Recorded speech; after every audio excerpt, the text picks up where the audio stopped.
All right, so all these layoffs, do they mean that the end of FinPub is here?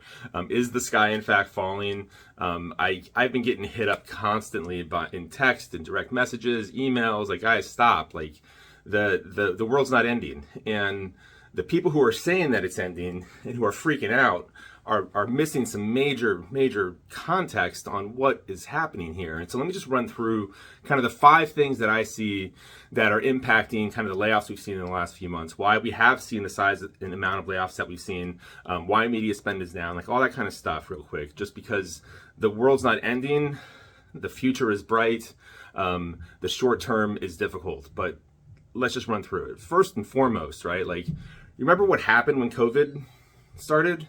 Everybody stayed home and baked bread and built and started trading stocks, right? So we had a whole, like, all of you had some of your best years ever, right? We had this amazing boom in the industry. And what did everybody do? You hired people to keep up. Everybody saw an expansion of their business and their teams during the COVID boom, right? So this is the first thing to remember, that like that was a temporary trend. It was a temporary thing that happened within this larger trend of what I always say is the bull market in FinPub, right? Customer growth in active retail trading accounts exploded during COVID. We benefited from that in the form of increased sales all over the place, right? Which was a surprise. When COVID started, I was wrong. I was like, oh shit, this is going to hurt. I was wrong. It helped enormously.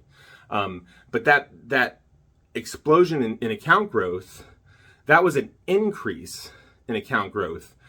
We're not, and when I say account growth, I track trading brokerage accounts across all the major brokerages like TD Ameritrade, Fidelity, and all those guys, because that's the kind of a proxy of the broader context of where our market is that there are more people opening accounts, that the active retail trading side is growing. And the question then is, in 2022, did we see a decline or a stopping of account growth? And of course we didn't, right? You look at Q1 reports from all of the major firms, and they're still adding millions of trading accounts. The broader market trend of retail investor growth and retail trader growth continues. COVID was just this parabolic spike, this huge spike that we had. We all hired up for it. That was a temporary spike, right? It was an excessive spike, and we've had to right size, basically. And then you combine that kind of like move down in total growth that was happening right in that period with some other softness in the market, and you have kind of a setup that by itself would have caused layoffs for a lot of people. Now, that wouldn't explain the size of all the layoffs. So let me get to the other kind of factors here. And so the second one is just what I mentioned, right? 2022 started with kind of like this weird soft market, and we had that great conversation with Matt Warder and Chuck Flagel and Wes Anderson about kind of like the trends in the market and how those market softness can impact, search, acquisition, and everything else. And so we say that this is, again, it's a temporary thing, and we're already starting to see shoots, like green shoots, right? We're already starting to see promos that worked, surprisingly, along the lines of the types of conversations that Matt laid out in terms of where the market tends to migrate, excuse me, based on, or was looking to migrate based on search terms and everything else that he was seeing, right? That's another longer conversation we'll do. But that softness in the market is, again, it's a temporary thing, but it acts as kind of the pin in the bubble that was already popping, right? The COVID hiring boom hits a soft market. Oh no, the sky's falling. By itself, that would be scary. The other thing to realize, number 3, is especially when you consider companies like Agora and MarketWise, is you have to understand the basic just business principle that a scaled company, their cost advantage in big upturns drives profit, right? The fact that they added so much staff allows them to capture more total profit and revenue when things are booming. But that same cost advantage is actually a weakness when in points in time where revenue is soft, right? Or when the market turns and like acquisition is soft, because that's what that softness in the market did, is it basically killed your your conversions on your external acquisition really, right? And that really dries things up. And so if you're super scaled up, if you have hundreds and hundreds of employees, at that moment in time, you have a cost disadvantage, right? Because you have a big burn rate compared to somebody who's much more lean and nimble and can shift and change. And then you also have to move a larger organization to adapt things. So this is not just a FinPub issue. This is just basic business across every sector, is that in downturns, in periods of sales softness, it's the larger companies that have the biggest negative impact because they are scaled, right? And so that is another factor that led to a lot of the layoffs that we've seen. And so now what you have is you're stacking these things, but I haven't gotten to anything that's a permanent negative disruption in the growth of the FinPub industry, right? Nothing's fundamentally changed for the negative to say, hey, subscription publishing is going away. Like that's it's an asinine, frankly, assertion right now. And then you say, okay, well, what else is going on? Well, there's also this issue of internal rivalry in the industry, and I did a different conversation I haven't posted yet that kind of explains this, but just in a short kind of like highlights is Agora has a strategy change. They're in the middle of a strategy change that I would say is kind of a response to a strategy change that kind of like, not a strategy change, but kind of the growth of MarketWise as a competitive ecosystem, right? And Agora has a double profit model. They have subscription businesses, and then they have a centralized services model that charges those subscription businesses, and that pulls profits into there. And that tends to create two things, right? There's a lot of positive things that came of it, but it's two things. It gives you a double hurdle, right? If you're a business unit, right? If you're a publishing group and you have to pay X amount of money a month to the centralized group, and you don't necessarily like their services, which is not like a judgment on their services. This is just the tension between an operating business and kind of that central services. It's a fundamental dynamic that's going to basically be there in that model. You're going to have duplicate staff, and you're going to be still paying for staff that maybe you don't want on the other side. And so there was a strategy change recently over there that basically they're getting rid of all the duplicate staff, right, to change that strategy. So within the context of these other factors, you have a big strategy change that by its nature is going to cause additional layoffs, right? Because you're getting rid of people who are maybe have duplicate roles, and you're trying to create staff efficiencies inside that business model. And so that happened probably, and I don't know this, but I would suspect because these other three factors, right? You had the COVID boom, you had the soft market, and then you had the fact that at a scaled company, this is the time in general where you would be feeling it and looking to reorganize. Now, the third thing would be competition, and I would say that internal to the existing industry, MarketWise has formed a new competitive ecosystem to the Agora companies, and it has a different competitive advantage that kind of eliminates that centralized piece. I can get into that in a different conversation, but so you have that, and then, excuse me, the final thing is we have more external competition coming in for specifically within our media channels and specifically for key staff members, right? So fintech groups that are coming in and acquiring, like Tiffin acquiring publishers, or like some of the other groups that are out there right now who are coming in and trying to apply a publishing model to their business models, are actually looking to try and hire key staff members who would normally be the operators and marketers that you would use to kind of like pull out of a downturn, right? And so we have staff competition. And my point with all of these things is not a single one of these factors is a structural change that is causing the shrinking of FinPub. It's not happening. FinPub is continuing to grow. The retail investor and do-it-yourself investor market is continuing to grow. We're not in like the end times here. That is not the case. We can talk about what does cause the end times in a direct response industry as a whole, and how we're not in that space. Like if you want to understand why a direct response type publishing info marketing industry evaporates basically, then you have to look at media channel, not at all these other factors, right?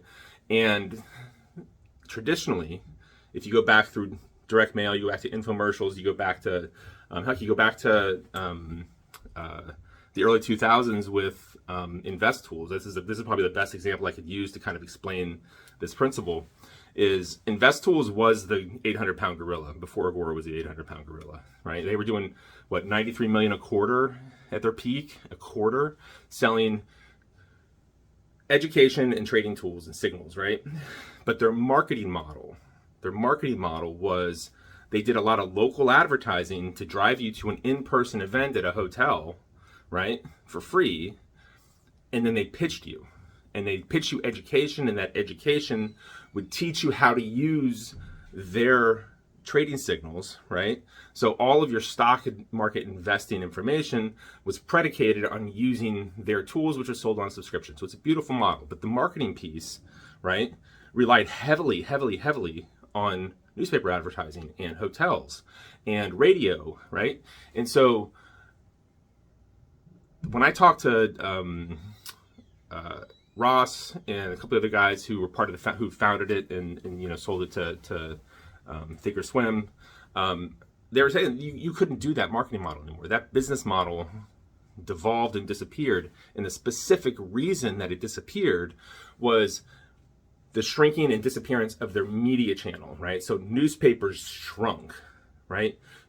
Everybody wasn't getting a newspaper delivered every day, right? So as that market of our media channel shrunk, then it made it harder and more expensive to get butts in seats. And then you combine that with the fact that during that period of time, you had a rise in hotel costs, right? Because there was a whole bunch of things that are happening in the hotel industry that raised the cost of actually hosting those events. And now you have kind of a double killer to your marketing model. And so their marketing model started to basically devolve, and it became more expensive, right? And so they timed their exit so perfectly well because they sold, and then Thinkorswim sold it to TD Ameritrade, and TD Ameritrade was never going to be like, we're going to do free events at hotels. So they got out for a lot of money, I think 700+ million, at a great time, right? But that principle of the media channels shrinking is really the important one from a direct response standpoint. So if you go back to the 90s, not just the giants like Phillips Publishing was bigger than Agora and everybody else in the space there. There were other companies like Hume Publishing. There was a lot of other direct response businesses that were direct mail driven. And all you guys who know Martin Weiss was like, if I remember right, he was selling or mailing 1 million pieces out of his dorm room in the early days of direct mail. Like direct mail was the thing. And as the internet took over, direct mail didn't go away, right? There's still direct mail, but what went away was all of the small niche publishers and list builders who basically built media businesses and publishing businesses around renting their direct mail lists, right? And so the list universe shrunk dramatically, and there's still opportunity in direct mail, but it's way more expensive than it used to be. Again, cost. And the size of the universe is much smaller, right? And there's not as many hot lists, right? People who just bought to go out there and rent, which is kind of like the key list to buy and test things, is like you want to get those recent responders. And so again, the media universe shrank and got more expensive. So the direct mail driven businesses disappeared or moved to a new media channel.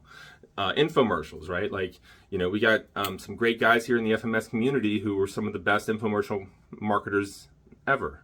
The infomercial space shrunk because the media space shrunk, and then the costs that obviously there was a constant trend of increased production value and things like that increased the cost. But like the media itself, the amount of places you could go shrunk. And so it's like if the audience shrinks and the media channels that you use, that model starts to devolve.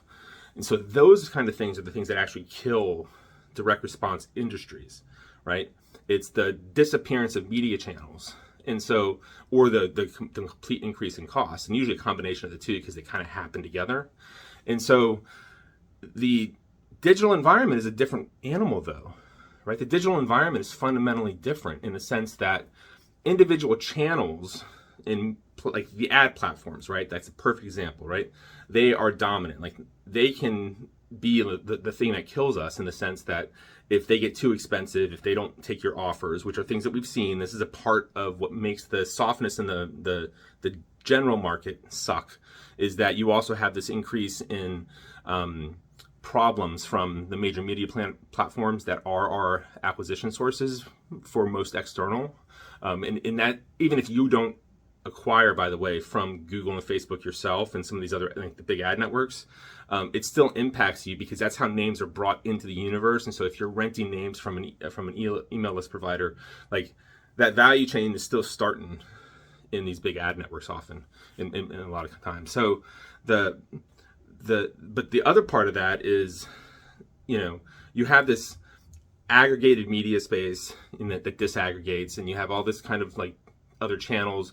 You have the rise of Meta and other things. So from a digital environment standpoint, the real question is going to be like, do these large, massive sources of customers become either shrink from a policy standpoint, refuse to allow you to advertise, or become just way too expensive because of increased competition and or increased competition in a shrinking audience space, which is like the killer from a cost perspective, because they're trying to make their nut and they have, to do that, they increase their revenue or their cost as that dies, basically. And so right now, that's not what we're not really in a space where the world is ending from a media perspective. It's difficult, it's harder, but a lot of that difficulty has to do with the fact that the customer isn't clear on what they want. We're not, the marketing message, the conversions suck. Now, the piece to watch is very, very specifically this acquisition media piece, when you want to know if or not the sky is falling, because the customer base could grow, right? And if the customer base grows and continues to grow, but the media channels where you can access them become increasingly closed to you, that is when you have a risk of decline. And then what you have in that environment is a forced pivot to a new model that those channels will accept, right? And so for me, FinPub is in a fantastic place long term. Short term, it hurts because things are hard, but that's kind of the market cycle.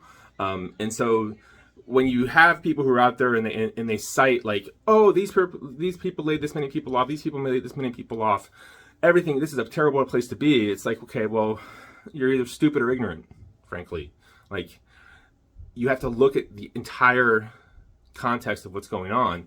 And if you are a copywriter, if you are a media buyer, if you are someone who's a marketer in FinPub and trader education, like, your career opportunities and your client opportunities are expanding, right?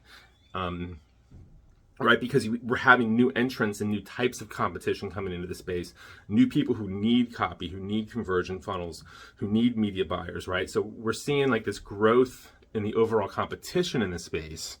And that is, that's another big conversation to have about how that impacts things like media channel. But, my point with that all is, look, things might seem bleak sometimes when you see things are going down. Doesn't mean they are bleak, right? This doesn't mean there's necessarily a structural change in the industry and the industry is going away. I continue, just like I said in 2013, and this is just about demographics and consumer behavior.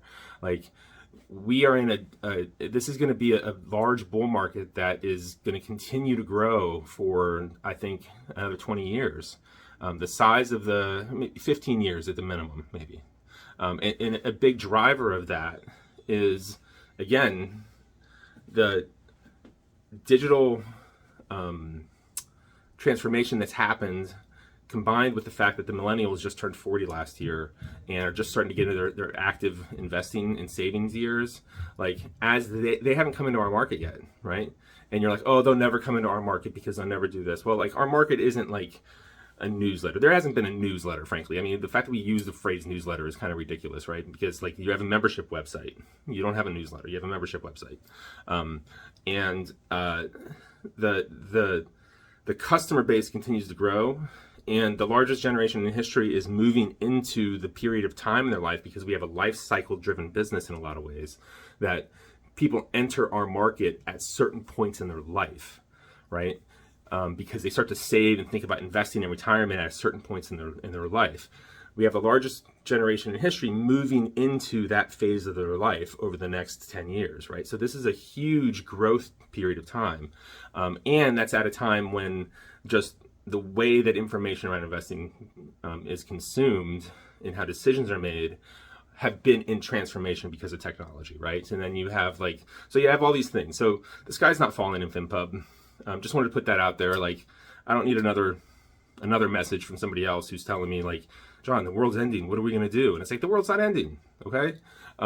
Just understand the context. All right. That's it from me. Take care. Bye.